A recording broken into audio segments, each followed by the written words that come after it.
What is that book, and how does that inform your worldview? So awesome book. And it's also Peter Thiel's one of his favorites. He's Hmm. talked about that. Other folks like it a lot in Silicon Valley. The thing about that book is it's kind of like it's like the book of prophecies. And what I mean by that is it was written in 1999, and you open it and you read through it, and many of the sentences seem like they were ripped from last week's headlines, Hmm. right? And some of them have yet to happen. And so what's remarkable about this is that typically when you take a nonfiction book, like say, like a Malcolm Gladwell book or something like that, you can often summarize 400 pages in a sentence.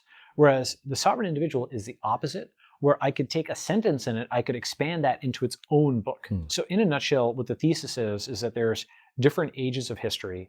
And during these different ages, the relationship between property and violence has changed. Now we're transitioning into a new era where the network and the nature of property with respect to digital currency and other kinds of things related to the blockchain is something where no amount of violence can solve a math problem.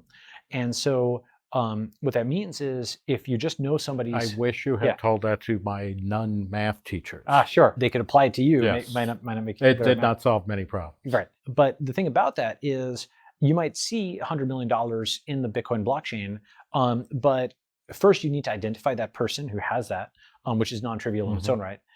And then second, you would have to figure out how to get that private key from that person, which again is not that Hmm. easy to do. It's not like, the wire transfer system where you can just hit a button and just garnish the wages or debit the account. That's a very new thing. What that does, it shifts the logic of violence, where it used to be that if you had, the biggest military, you could always take the most money, but that's not going to necessarily be the case as things move forward. And so what the sovereign individual is about is tracing that thesis through in much more detail than we're Hmm. currently talking about.